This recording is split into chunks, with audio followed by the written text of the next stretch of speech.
देखिए, ये जो समय है ना, कभी एक सा नहीं रहता, ना किसी एक का रहता है।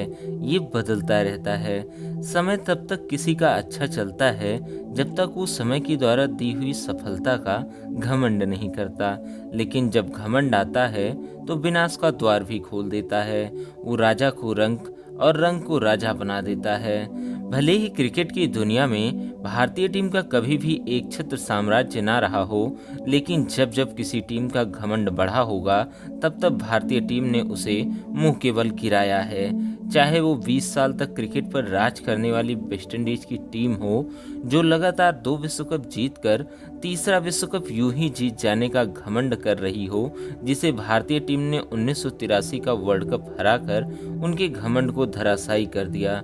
और फिर आज के दिन उनकी क्रिकेट टीम का क्या हाल है, वो आपको बताने की शायद ज़रूरत नहीं है। ऐसा ही कुछ घमंड ऑस्ट्रेलियाई टीम को हुआ था जब उन्होंने 1999 और 2003 के लगातार विश्व कप जीत लिए, और फिर 2006 में चैंपियंस ट्रॉफी जीतने के बाद तत्कालीन बीसीसीआई अध्यक्ष शरद पवार को स्टेज से हटाकर उन्होंने मानो दुनिया को बताना चाहा हो कि वो क्रिकेट के नए बादशाह हैं, वो कुछ भी कर सकते हैं। और फिर 2007 का ओडीआई वर्ल्ड कप जीतकर जब ऑस्ट्रेलियाई टीम ने वर्ल्ड कप विनिंग की हैट्रिक लगाई, तो उनका ऑरा 7वें आसमान पर था।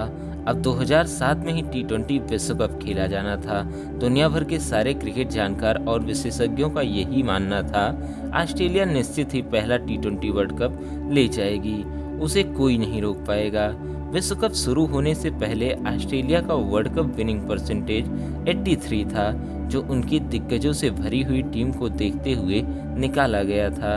ये परसेंटेज तब और बढ़ गया जब सेमीफाइनल में उनका मुकाबला यंगस्टर से भरी भारतीय टीम से होने वाला था। सेमीफाइनल की शुरुआत एक अच्छे नोट पर हुई। टीम इंडिया ने टॉस जीतकर पहले बल्लेबाजी करने का फैसला किया और मैदान पर होती है गंभीर और सहवाग की जोड़ी। पारी की तीसरी ही बॉल पर चौका मार गंभीर ने अपने इरादे साफ कर दिए थे। स्कोरबोर्ड लगातार आगे बढ़ता जा रहा था। भारत का कोई विकेट नहीं गिरा था, लेकिन भारत के लिए चिंता का सबब ये था कि 5 ओवर की समाप्ति पर भारत का रन रेट 6 के भी नीचे था और भारत ने 5 ओवर में सिर्फ 26 रन ही बनाए थे। और फिर छठे ओवर में सहवाग ने गियर बदलना चाहा और पहली ही गेंद पर चौका जड़ दिया, लेकिन ओवर की दूसरी ही गेंद पर जॉनसन ने सहवाग को कीपर के हाथों कैच करा पवेलियन भेज दिया। और अब मैदान पर एंट्री होती है अच्छे फॉर्म में चल रहे रॉबिन उथप्पा की, जो कि इस मैच में किस्मत लेकर उतरे थे। पहली बॉल पर हेडन ने उनका कैच छोड़ा तो अगले ही ओवर में माइकल क्लार्क ने उनको एक और जीवन दान दे दिया। लेकिन अब भी टीम इंडिया के साथ कुछ अच्छा नहीं चल रहा था।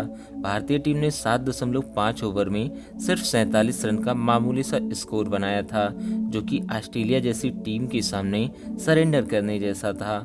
और फिर प्रेशर को सोखने के चक्कर में अगली ही बॉल पर गंभीर जैसे ही बड़ा शॉट खेलने गए, वो बाउंड्री पर कैच आउट हो जाते हैं। भारत के दोनों ओपनर अब बिना कोई खास योगदान दिए पवेलियन में बैठे थे और अब मैदान में एंट्री होती है उस मैच के सिक्सर किंग यानी युवराज सिंह की। और आते ही उन्होंने 2 लगातार छक्के लगाकर ये मैसेज डिलीवर कर दिया था कि when Singh came kangaroos should hide. लेकिन अब भी रन रेट की समस्या जारी थी। 10 ओवर की समाप्ति पर भारत का स्कोर 61 पर 2 विकेट था। फिर शुरू होता है द युवराज सिंह शो। जब एक बार युवराज शुरू हुए तो गेंद फील्डर्स के पास कम, दर्शकों के पास ज़्यादा जा रही थी। जब गेंद युवराज के बैट पर टकराती तो वो बाउंड्री तक पहुंचने को मजबूर हो जाती।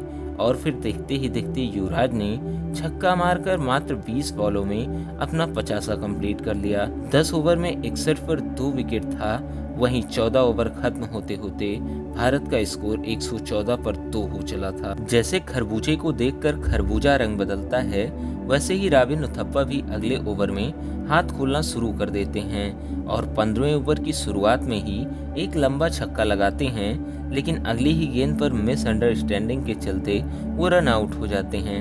अब मैदान पर एंट्री होती है महेंद्र सिंह धोनी की और आते ही एक जोरदार स्ट्रेट ड्राइव से कंगारुओं को ये संदेश दे दिया कि आज माही मारेगा।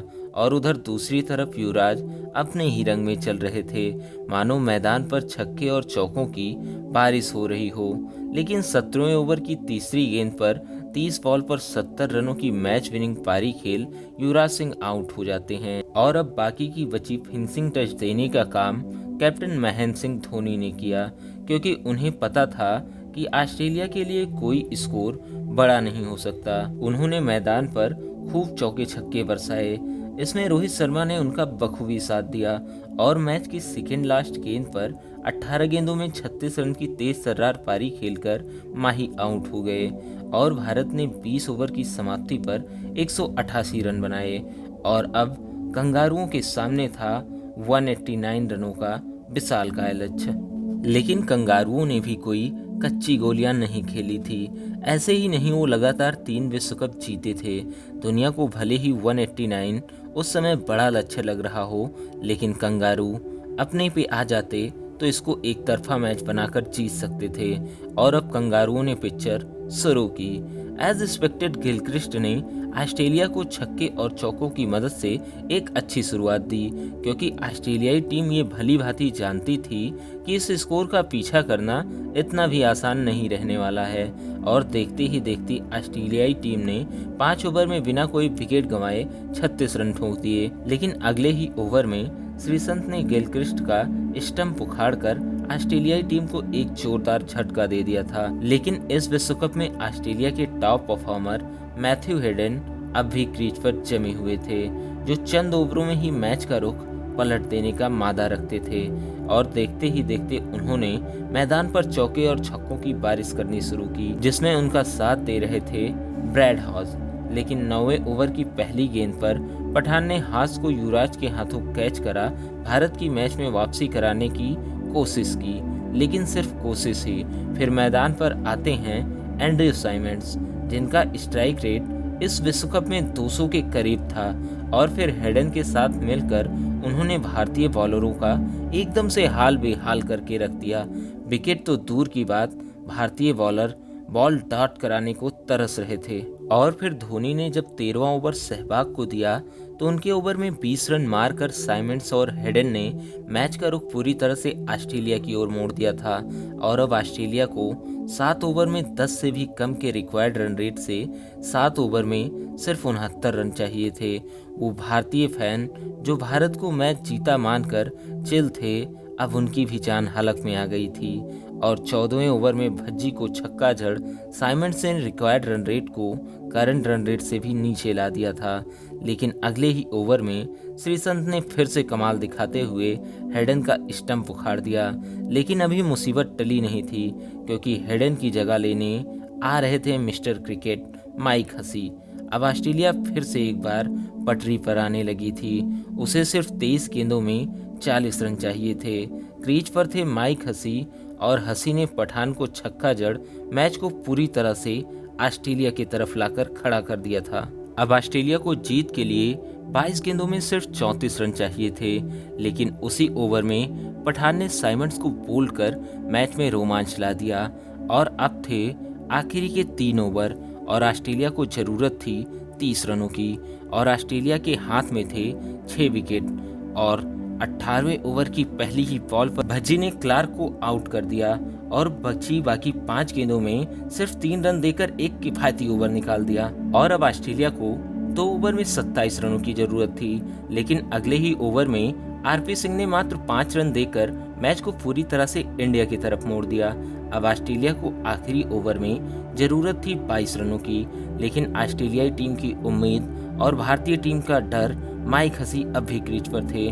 और जब आखिरी ओवर लेकर आए जोगिंदर अमरनाथ ने माइक हसी को युवराज के हाथों कैच कराया, तब भारतीय टीम और फाइनल में पहुंचने से रोकने वाला कोई नहीं बचा था। भारत ने ये मैच 15 रन से जीतकर कंगारुओं का घमंड चकनाचूर कर दिया था। और यंग इंडियन टीम ने कंगारुओं का घर वापसी का टिकट कटा, मानो बता दिया हो अपना घमंड अपने पास रखो, हमें ना दिखाओ। चलिए अब आपको एक शायरी के साथ छोड़े जाते हैं।